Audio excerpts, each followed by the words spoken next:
Welcome to Season 8. We're thrilled to have you as part of our global audience of over 250,000 CX professionals. All right, let's dive right into our next conversation on CX in the wild.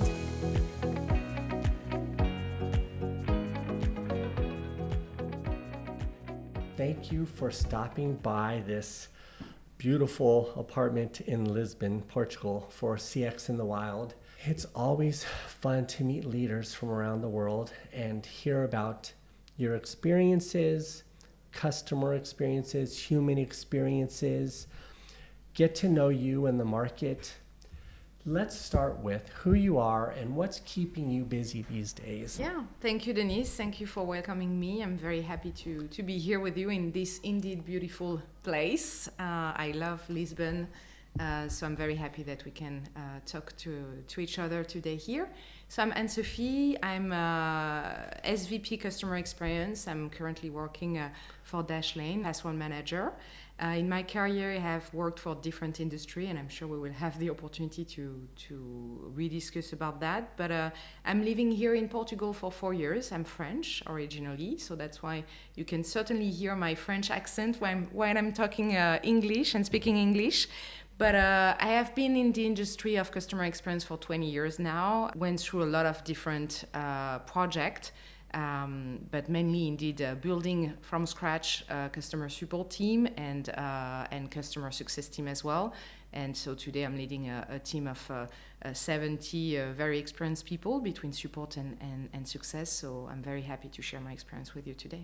Thank you. First of all, I often say thank you for speaking English to me when I'm in other countries, but particularly since you're French, I just want to say thank you so much for speaking English with me today.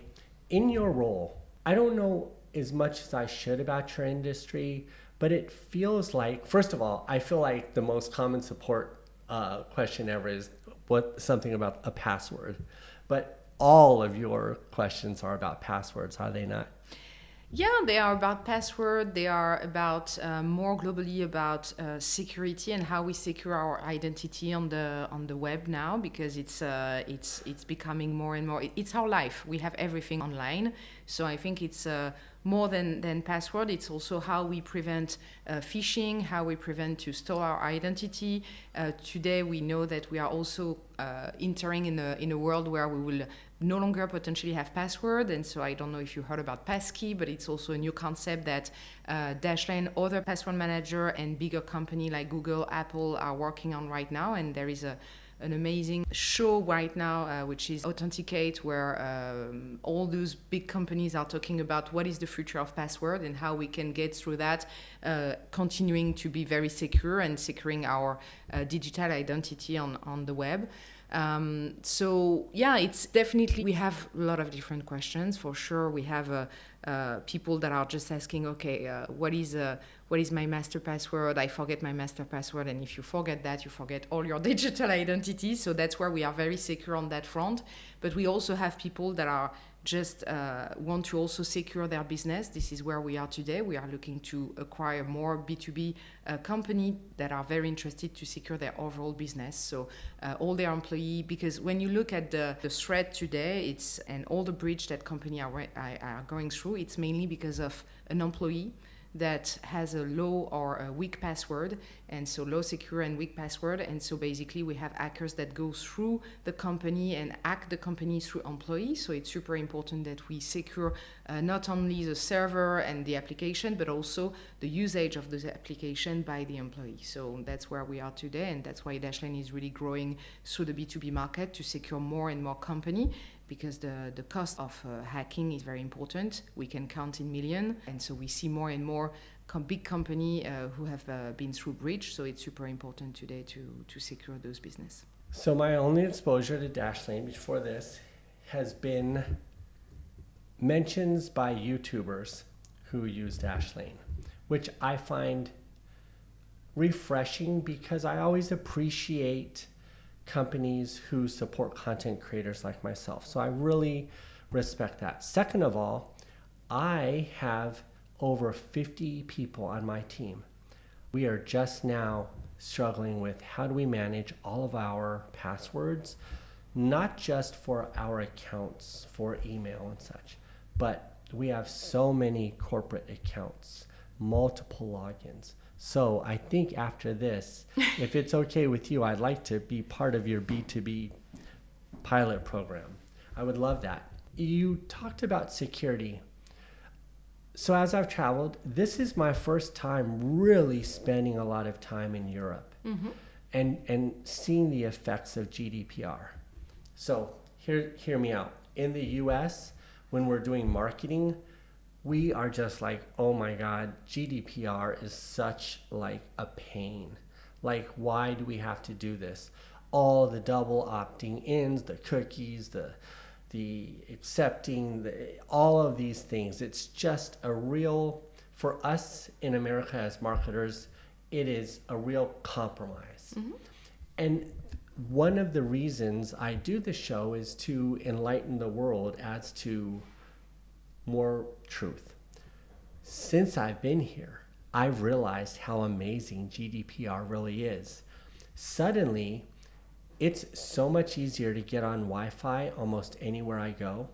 It's so much easier because, for instance, I'll give you my best example, the protection of privacy and such. When I'm in the United States and I want to go to the gym in another state, I have to fill out this big, long questionnaire.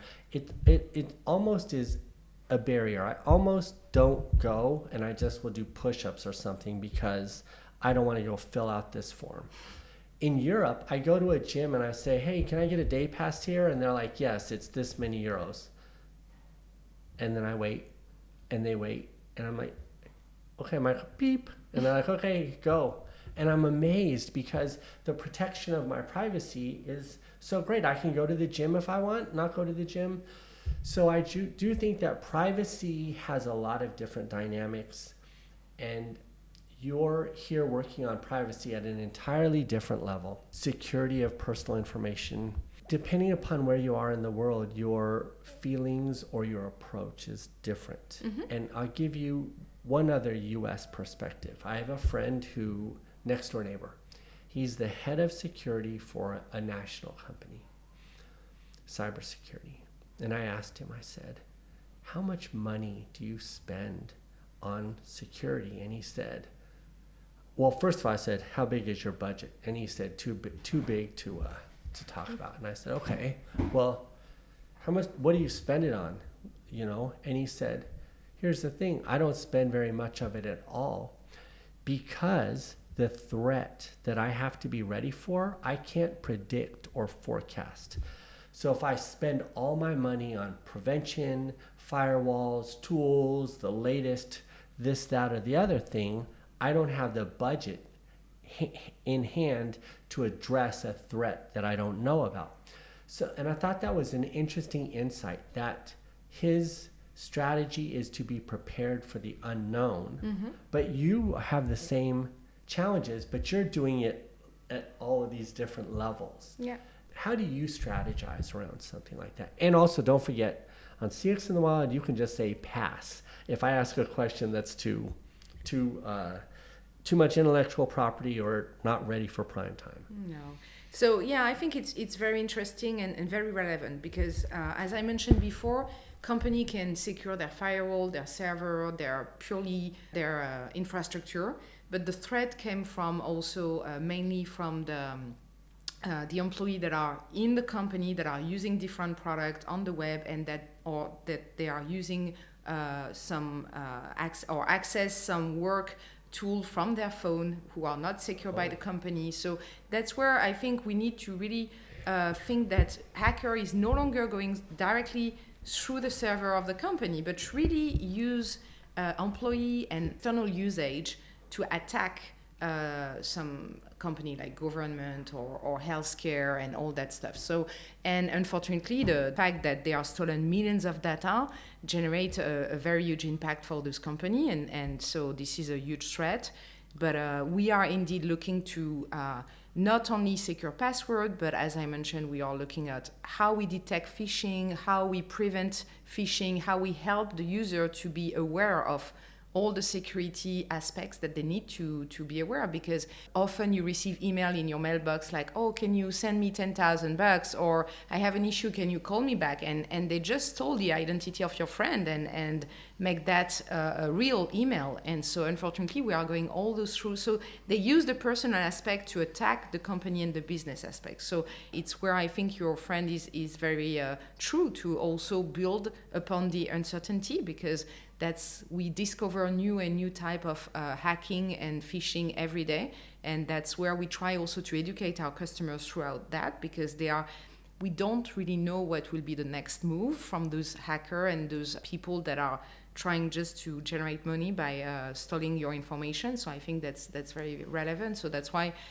Dashlane is really a good product where we are not only covering password, but also covering more the full credential security of your company, and educate your team, educate you as an admin, as a security leader, to also how we can educate the rest of your company through that problem. It was so much easier back in the day when we could spot phishing by the typos, but now with AI, it's getting much more difficult. Exactly. To spot those. Let's take a step back away from the work that you dive into, but more about your journey. Mm-hmm. Share with us just your journey. How did you get into customer experience and providing this relationship between companies and the public? You know, it's kind of a specialized personality, and I'm always curious how you got into this. Yeah, I have done a master in project management. I was not planning to work in the support or CX world at first. I was mainly driving a project for a telecom operator company, and so at some point we realized that so we were basically delivering at that time WAP website, because the web was not yet on the phone, on our smartphone, and so we discovered that we were having a lot of issue after lunch. And so basically project manager were working directly with developer cannot work on new projects. So we really need to build that support structure to help the business to be more efficient by, okay, we need to build a new product, but then how we support the product that we just launched. So that's where I started to create a first support team into a small startup I was working for. And in my career, I basically moved to another opportunity because this function was not existing yet into the business. So they called me, they asked me to build that internal support function, success function, to help company that was delivering a product, a service to other company, to be ready to support that function and I create some support team, 24/7 support, phone support, on-call organization, mainly for different industry. I talk about telecom operator, but I work for the music industry, I work for e-commerce, I work for cloud computing, travel, and recently security with Dashlane. But in each of those industries, you have specificities. And I was not planning to work in CX, but I'm really enjoying it. I think there is this dimension of helping our customers, but also helping our internal team to be more confident to work on two streams, delivering a new product and a new experience, but also supporting the ongoing product and what makes the business for our company. So it's two. I really see it as two ways of education, internal education about how we bring the customer feedback into the company, but also helping our customer to be more comfortable with our product on a day-to-day, and also to learn from the industry and to learn from the value added that you can have by using the product. So I have been moving a lot, and it has been I'm spending a longer period now at Dashlane because I had the opportunity also to work on multiple projects, including the opening the office here in Lisbon, which was a great experience as well. When I talk to people on stage, to me, what I've discovered going around and talking to so many people, and I guess this has been an inference on my part, but truly creating a revenue generating, but also a meaningful and true customer experience at the core. You know, what is the strategy? What should we be thinking of as leaders to do the it? And one of my core tenets is to increase the self-worth of the other person, of the customer, to increase their sense of self-worth. So what I mean by that is, and you made me think about this, is there are certain industries, products, or services, and I think password management is increasingly becoming one of these, where I feel vulnerable. And every time a new app comes out, a new service, a password update notification comes, a phishing email, every single time this happens, I think it attacks my sense of security, my sense of confidence in this digital world. And I do know that I have a password manager service myself personally, and I trusted them. I had a sense of self-worth. Like when I graduated to having a password manager, I was like, oh, this is the way. I feel so great. Then they got hacked. Then they didn't tell us about it. Then they tried to cover it up for a while. Then I'm not certain they ever fixed it. And the truth is, I didn't move because I didn't know where to go and I didn't know what to think. So where does that put me on my feeling of self-worth about my ability to protect myself, my family, my company? You know, I like sits in the back of my mind as this question of, I'm really just trying to be lucky, you know, that I don't get hacked.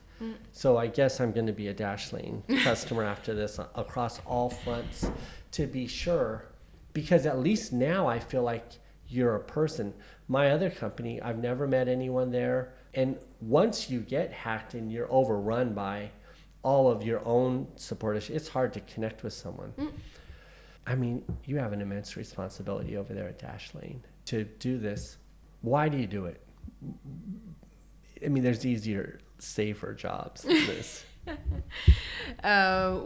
What I'm doing it, or why we as a why we, but also, you know, you have all this experience. You could be at much a safer place. You could be creating customer experiences for candy and everybody else, you know. No, so why I'm doing it for two aspects. The first one, always continuing to be on top of the technology. I love working in tech company, and that was a new industry that I didn't know. As I mentioned, I worked for a different industry. That one, it was really a new discovery for me to say, okay, security, password management, now credential management, and securing. And for me, really my interest here is that we have a huge opportunity because, as I mentioned, everybody is on the web now. You have social media account, you have your work and professional account, you are looking videos on Netflix, YouTube, we are all online, and I think there is a huge opportunity to secure our digital life, and I think that's super important. And for the company, we need to be realistic about where people are making money now. So we talk about hacking, impacting the business, and losing a lot of money. So for me, clearly, there is a huge potential. It's super interesting for me to work on that new aspects and to secure and to make sure that we train and educate people around their digital life and their credential security. So for me, it's really very interesting. And there is, you were mentioning earlier the fact that how I can feel secure, how I can make sure that I can trust your company, etc. In my career, not only in security, I think in CX, a key element for me is communicating in advance with our customer, being proactive, explaining things, and often the truth, even if it's difficult to say the truth. And in the example that you were mentioning, where you're in a security company and you have a security problem, it's very difficult to say to your customer, hey guys, indeed we have a problem here and you might be at risk, your data might be at risk. I think indeed these companies should have informed their customer way in advance, be proactive to communicate that problem, because at the end, customers just want to hear the truth, because if we try to hide information, it's much more scary, because we always think that something is not completely said and there is something more behind that. So I think in any industry, especially when we work with B2B customer, you need to tell the truth. You need to be very transparent about what happened. And often the customer feel more confident that, okay, you told me the truth. I trust you more than ever because you have been open to me. So I think I always tell my team, don't hide a major problem. It's better to say to our customer, we have a major problem and we will get back to you as soon as possible, rather than trying to say, no, nothing is happening. Don't worry, I will come back to you after. And then after that you say, yeah, we had a huge problem. So I think being transparent and honest with customer is one of my top priority as well. You said a lot of things there. A few things that really hit home for me are, and I'll just say this is my observation about you already, is there are people in customer experience, in CX, we are, as business people, we're in this innovation, but we're in a change part of the industry. We're not in the maintenance part of it, or the scale part of it. We're really in the change part of it. I find that CX leaders fall into some categories, but you fall into the category of making a difference. You know, there's some people who want to make things better, but you want to make a difference. You could go sell candy bars, but you're tackling this very important issue, which has a lot of repercussions across humanity, our experiences, our trust of technology, our trust of each other. It's an important aspect of the ecosystem. So one, I believe that you're doing it because, not just because you're curious, but because I bet if we had a longer podcast, somewhere in your past, you have a purpose to make things better. I think also in this realm of what you're doing, of managing this new transformative technology and helping customers. But you're also navigating, you and your team have to have a very strong vision. And where I was going with that is honesty and transparency, okay? So when you talk about transparency, that's about the vision and honesty. So true vision and honesty is paramount to leaders these days. What I've noticed going around the world is the pendulum or the shift of, I think in the 90s and early 2000s, there was a very, business acumen was around control, game theory, and growth, and ownership, and command and control. And I think maybe it was just the simple thing that COVID made us all realize we're not in control. But Certainly. But as we've gone forward, I've recognized that just what you said, leaders who are transparent, honest, and do not rely on power and control to navigate. It's not always about how much push or force you can put against something. Share with you in my personal experiences, I've begun to not work with clients who can't accept the truth. Clients who demand results. If they're only results focused, but they're not willing to accept when the results are not there. Not saying we shouldn't perform, but sometimes we do our very best, and then you're faced, because I do consulting around the world, and I'm faced with this dilemma. Because in the advertising world, when I grew up in the 90s, we always just could spin the story in some way that we'd point to a metric that was great or not. But now that I focus on revenue, and we either made the dollars or we didn't, or worse yet for me, we're going to make the dollars or we're not. I often find myself now going in and saying, it's not going to work. Early indicators, the readings, we're going to miss.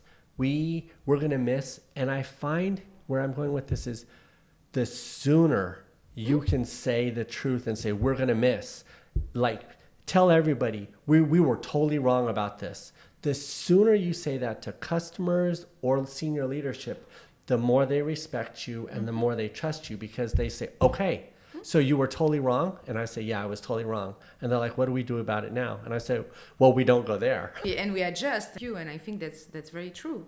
We are applying exactly that as well in our business on a day-to-day. I think we are more in a world where we test and iterate and we see the results and we adjust. And that's where it's a technique in product management, but it's really applying. I'm also trying to apply it to my team. When I took over this customer experience team 2 years ago and joined the exec team at Dashlane, I was building a new department. I was having a vision of my team. And every quarter, I'm looking at, okay, what is our results? How we improve, how we change, because potentially this is not working, and that's okay. And I think we need to continue to in that direction, to be honest and transparent and feel comfortable to say, yes, I did a mistake or it's not working, and that's okay, we will adjust. Which is, I think, very valid for US and American people, where I think in my career, I worked with different people in the world, and I saw that it was much easier for US and American people to say, yeah, I did a mistake and I will try again, than for European people. And I'm European and I'm French, and it has been in my career at some point an issue to admit and adjust on the fact that, yes, I did a mistake, or I went to the wrong direction, and I will change, but it takes longer. Now, I have grown in my career, and I think the dynamic, as I mentioned, is everywhere like, okay, let's try to test and iterate. I think we are more willing to say, okay, no, it's not working, let's do something different. And I think it's really a force for the business and for our team to do that. And I'm really trying to lead my management team as well that way. Like, hey, I'm asking you to do this, I'm asking you to deliver that, but please tell me the truth. Where are you? Do you feel it's okay? Do you feel we are going to the right direction? So I think it's empowering our team as well to feel confident and comfortable to say, no, I will not be able to do that. And so we are trying. I think objectives and smart objectives are there for years, etc. But I really need to continue to apply those ones and to have those honest and open conversation with our team to say, is it possible or not, and to adjust, because at the end of the day, we all want to, as you mentioned, we all want to perform. We are not here to just try things. We are all here to deliver business outcomes and to have a successful company, a successful team, feeling people really happy with their job, and also learning things. So I think that we need to react more quickly. I think that we are in a world that everything goes super fast. So as a leader and as a company as well for the business, we need to have indicators that give us visibility about, do we go to the right direction, yes or no? But not too much indicator. We are also in a world where everybody wants to have 20, 30 indicator, especially in the CX world. And also it's important to find the indicators that really help us to evaluate the impact, because CSAT is one, but it's also a very lagging indicator, because when you are running some aspects, you always think, oh, we need to improve customer satisfaction. Okay, but actually, how do you know that this project will have a positive impact or negative impact on your CSAT?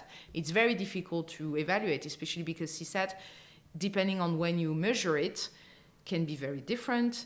There is a lot of talk as well about NPS, how we use NPS, how we use customer satisfaction. So I think that's also a very large topic that we are addressing. You know, I've been thinking a lot about a customer emotion score. Rather than a customer satisfaction score. And you're so right. I think AI is going to give us, particularly in the call center, a much better understanding of how our businesses are relating to the public at any given minute. So I think we're going to be closer to that.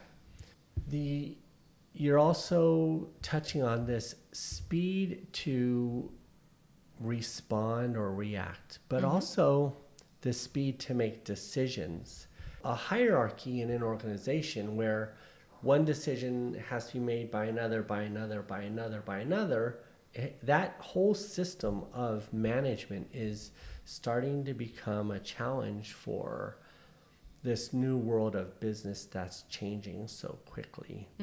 And I also think what's interesting is, and I want to get your take on this, and feel free to say pass, but I've noticed that one of the biggest challenges in CX around the world is these multi-year contracts, technology contracts. And I find this even with myself as a person, when I see an app that wants me to subscribe for a year versus a month, I just say no. I just can't. I'd rather pay a little more month to month, but be able to change than buy for a year or 2 years.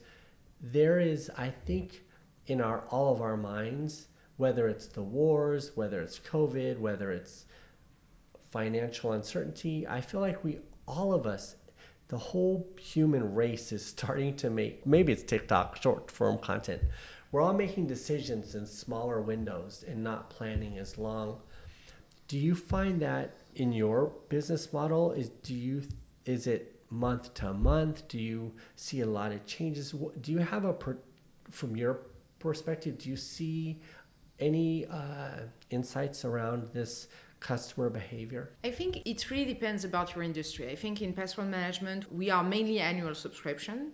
Also because for a simple reason, which is, I think when you start to use a password manager, you cannot stop using it because it's generate password for you, it's auto-filling password for you, you can log in. And so that's a product that is very permanent. Exactly. Yeah. And we just continue to use it. So, but we were in the past, we had in our B2C offer, we had a monthly subscription.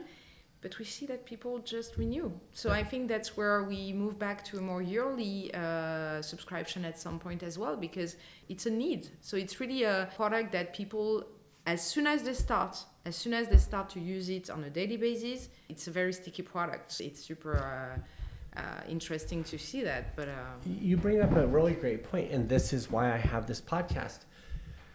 And a customer need probably can have an annual subscription.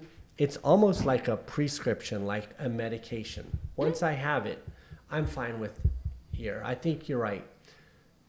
Things that I want, I don't want to get locked into for a long time. And I think things that we need, we probably have a different appetite. So that's an interesting dynamic in the customer perspective. What are your views about the industry? Where would you like to see the customer experience industry go?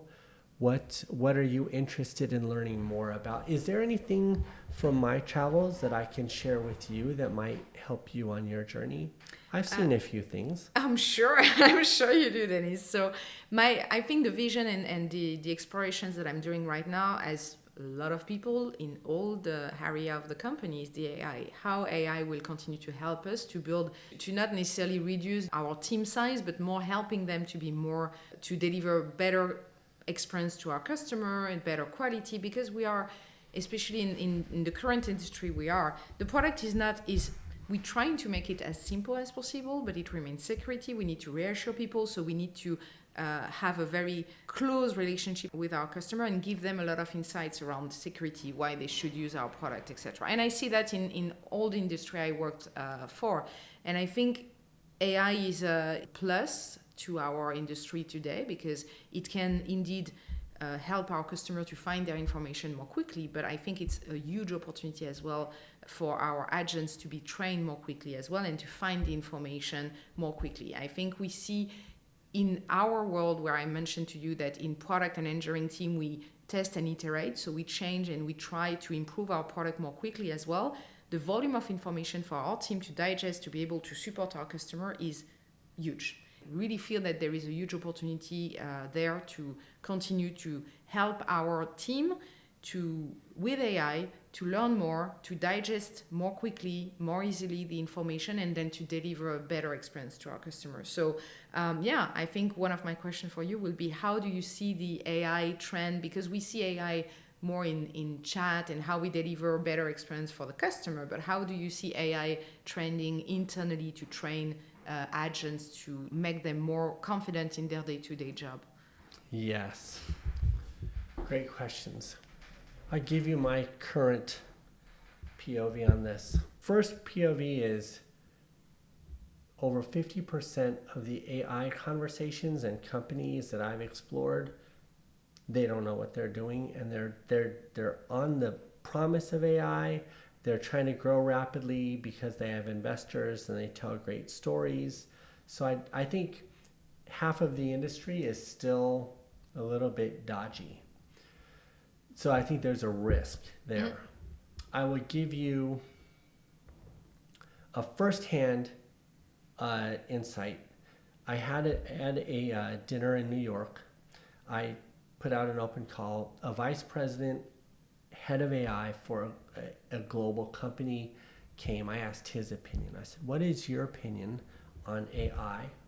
And because I see when I go to conferences, over 50% of the new booths are AI. And this person said, within 3 years, all of those booths will be gone. None of those companies will exist because every single company will build internally their own solution. And so those buying it off the shelf solutions, so that's just an interesting perspective, because right now, if you're a novice and you go out and you see all of these AI companies, you might think it's time to buy. But I think my key indicator there is maybe it's not time to buy. Second of all, answering your question specifically about internal to the agents, there are a couple of key things that are mature. They've only been mature for a little over a year now.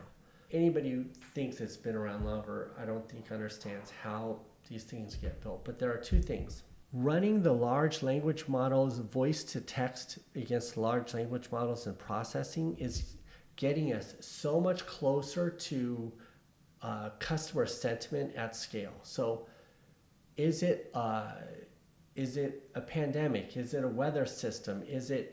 There could be some external factor affecting our service that isn't related to our product. There could be, we can sense emotion now at scale in our call centers in a way that we hadn't been able to before. So I think that is going to be the single factor that really starts to move us on from things like CSAT or NPS, those sorts of things. I think that building upon that, there's this guy named Gal Ramon.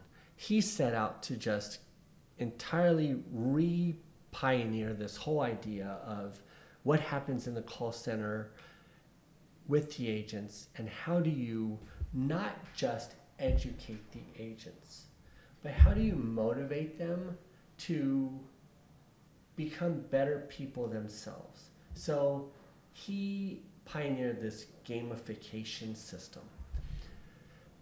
I've heard that story too before. But when I talked to him, what I thought was the most real and transparent, honest thing is he said the first versions didn't really work the way I had hoped. And it was because when you have a leaderboard in gamification and you have 10 top 10 performers, all the rest of the people are losers. And that's not okay. So he had to rethink his basic first premise of a leaderboard and gamification. He was willing to abandon that to create a better way of using AI to assist the human being with what is my own performance? How can I become better? How can I enrich my own learning skill sets? And here's the thing where AI is very helpful, how can I get credit or recognition for that in an ecosystem of all these other people who either don't care or care more than me? And how do supervisors become aware of this momentum? And if all of these things are happening at different times in different places, in different call centers, how does the organization know this week this team is really in a groove? Next week it's this team. What does this mean for our whole ecosystem? And I think that AI at that level is now giving us the ability to understand the mood of learning, the mood of performance, And it's giving our leaders, the supervisors, a chance to maybe spend more time on positive reinforcement and guidance where the teams are ready for it versus mitigating or correcting. So I think AI is changing in the call center the dynamic from fixing to leading. That's what I think. And I think that there are a number of technologies out there that are doing that right now. Yeah. Thank you, Dennis, for your insight. It was, it's. I think it's very valid. We are also looking to. I think there is really a lot of opportunity as well through, as you mentioned, giving some trends to the leadership team and for them to really coach better agents and not focusing on that small mistake, but more overall, what is the sentiment, what is the mood of the agents that could explain why he's going through that challenges in terms of quality with the conversation, the ticket, etc. And we are looking at that too through auditing and helping, using AI to audit more tickets, but to give not only a percentage of quality, but more the sentiment and what are the key area where the agents can grow to improve in terms of quality. And I think that's the power of AI as well on that front, because with human you can audit few tickets. With AI you can really crunch the huge volume of data and extracting more the top 3 elements that can be done and not looking at this particular issue that an agent has done. I think it's also very relevant. You're so right. One mistake in an ocean of mistakes or successes is such a terrible way to run a business. When you spoke about that, what's happening in the call centers, I will say this. AI from a strategic perspective will change this dynamic, which is we shouldn't be focusing on low performing agents, and we shouldn't be wasting so much time, energy, and resources, because those agents, they eventually self-select and move on. We don't need to force them to become better agents. Simply by applying the knowledge that we have from AI and the resources that AI now provides for those high achieving agents, we can raise the tide in a call center, and that creates a better long-term sustainable business experience between the brands than it is what we've done in the past with all these other scores. Those scores, many of the existing scores, and to even put it more succinctly, prior data analysis is inhumane. AI analysis will be the first generation of humane data analysis, and that's going to be a strategic game changer. I will also say that these things that I've been learning while I've been traveling from Europe, and I think it's a good rule of thumb, only 20% of certain pieces of your call center, your software, your teams, your leaders have the flexibility for change, for adaptation. And there are some things that cannot change a contract. And by focusing on that 20%, and I don't mean just focusing on it, but actually finding it. When we look, we look and we say change needs to happen there, but we may look and say only 10% of that team or that personality is willing to change. Sometimes the hardest thing for us to do is to say, I give up. I can't do anything with that. I want to, but I can't. And sometimes we see this other thing and we say, wow, 25% of this could change. I don't really want to work on it, but this is where the success will come from. And learning to navigate that when we have things like AI, I think are very important. I think what you mentioned as well is learning from the top performer. And as you mentioned, I think we are often focusing too much on the low performer and trying to change them, because I think we really believe, and that's a lot of time the case, that we want to help that person to grow, and we want to help that person to improve on certain aspects. But as you mentioned, not everyone is ready for that, and I think it's also important that we spend more time on the top performer, continuing to motivate them, continuing to bring the best of them to increase and improve the level of quality that we deliver to our customer. We need to capitalize on those people and try to avoid spending too much time on the ones that might not want to. And again, there is a difference between people that might struggling with some stuff, but they really want and they are super motivated. And so we need to bring those ones up.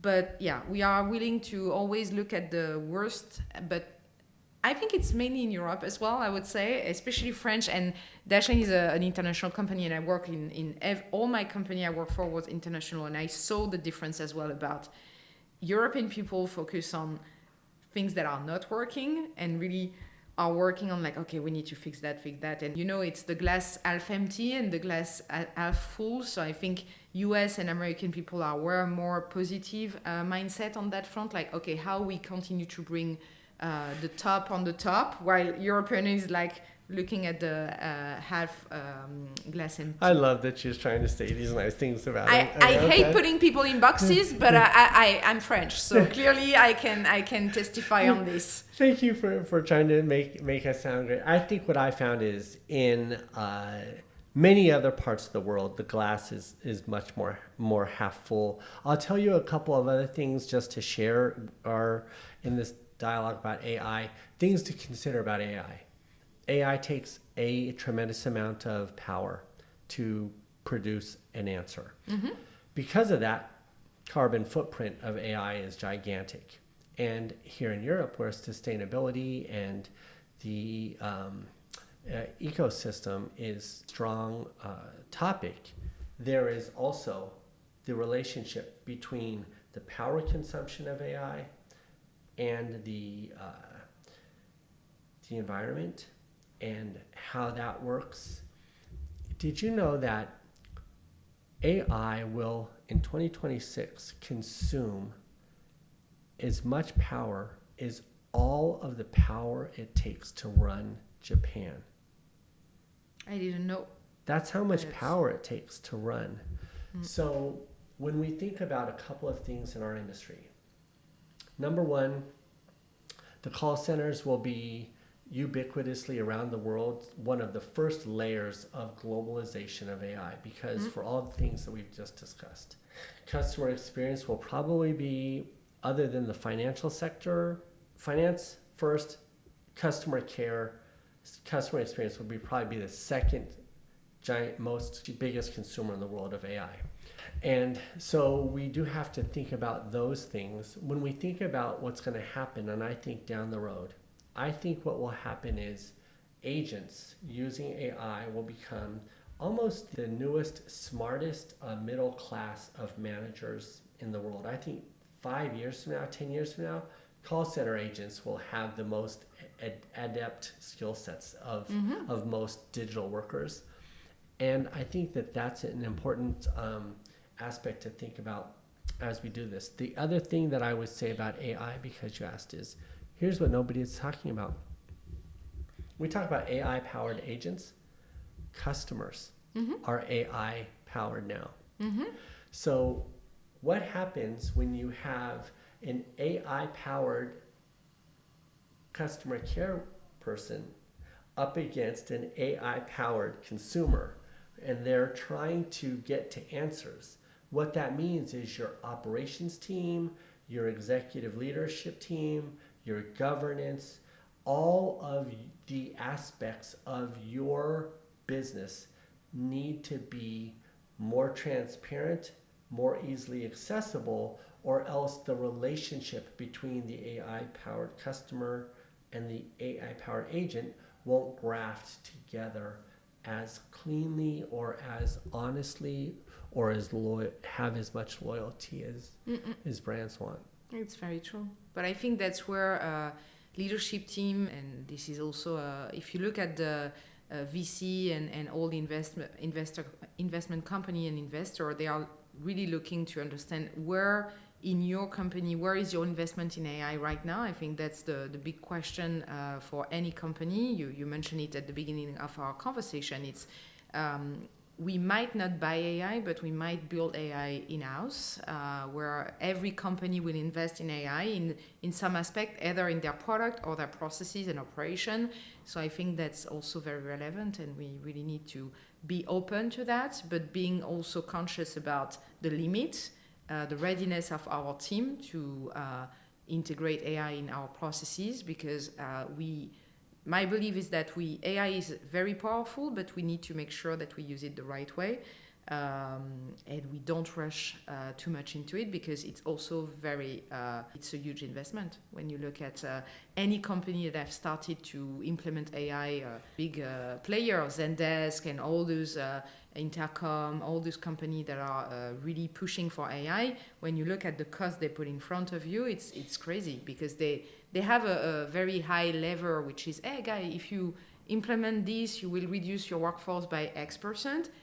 Yes and no, because again, it really depends of the type of customer support and interactions that you want to deliver. I don't believe of AI as a replacement of human being, definitely not, but really as a good empowerment. But the investment on the other side is also very much needs to be taken into account, because everybody wants to see AI everywhere, but is it really relevant in terms of the interaction, the reason why we want to implement it? And so I think we need to be very cost conscious and careful about how we implement that. I think you're exactly right. And lest we forget, this year, almost all the examples of AI that we see are pilot projects by AI companies themselves. We've yet to see a lot of case studies from actual organizations who have implemented it and seen the results or the repercussions of deployment. I could tell you about one that we have done. We were using a company to deliver multilingual support. So basically a system that was allowing us to translate a message in German or Japanese for our agents who are only English speaker to reply back to our customers. And we realized by using AI in-house, we can very easily rebuild that translation system. So we are also working to develop that in the future.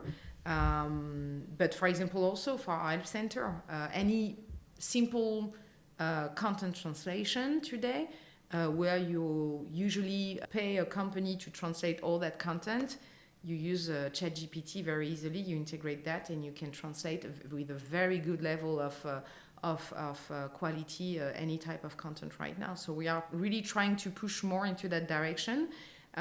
This is not our core expertise, but it becomes much more simple for anyone to implement very simple processes in our system. So I think that's the future as well, to trying to not only look at external solution, but look at, okay, do we have an easy way to implement that? So I think translation, especially in call center, in support team, might be also the next lever. So unfortunately for the company that was doing that before, it's becoming much more challenging to really push for that while we have the ability to do it by ourselves. I'm just going to validate that. I love that you brought that up. And I love in this part of the world that language is so important. Mm-hmm. I had a very lengthy philosophical conversation last night between English and Portuguese, entirely facilitated by GPT. So you're exactly right. I love that. You know, I know I've taken so much of your time. I appreciate you coming to be on CX in the Wild here in Lisbon. Is there anything that you think the rest of the world should know from your perspectives or from this part of the world about customer experience? I just would love to give you a chance to use your voice to share with the world your wisdom. No, I think I just would like to share also my feedback about the great workforce that I have discovered here in Portugal. I think that's an amazing place to find very motivated people, and I think Portuguese people are first very good in English, much better than me, and I think we have an amazing workforce here in Portugal and in Europe. And yeah, I think very motivated people. So if anyone is interested to invest in and continue to invest in Portugal, I think that's also a very good place to be. And we have amazing people with us. And in terms of CX, I think we will continue to explore the new ways as we talk about AI. But I will definitely continue to be very open, transparent, and very close to our customer. I think that's one topic. We talk a lot about support. We are also driving an amazing customer success team who are building stronger relationship with our customers, a commercial relationship, and I think that's where we see a lot of progress as well, where we deliver more value-added content to our customer. The more we are closer to them, then the more they engage with us in the future. So I think that's also super important to rely on very close relationship with our customer and to be always very open. And I'm really looking forward about the next innovation that we will have in the CX world. And I will continue to follow you, Dennis, to share with us about all those great things and insights. Well, thank you. And so one of the projects I did last year was celebrate the frontline agents, because exactly what you were saying, whether it's in Africa, whether it's here in Portugal, learning about these frontline agents. So if you ever want to get together and do a little collaboration, I would love to meet some frontline agents, learn and tell the story of Portugal, because this is the first time I've been here. I don't have a lot of visibility or knowledge, but if there's any collaboration we can do, let's be sure to talk about that. We can talk about that on a future show. Thank you again so much for sharing with us today. Thank you, Dennis. Thanks for tuning in today. For more podcasts, YouTube videos, or to join our expanding Slack community, visit www.denniswakabayashi.com/join-slack-community. Until next time, let's work together to make every experience a great one.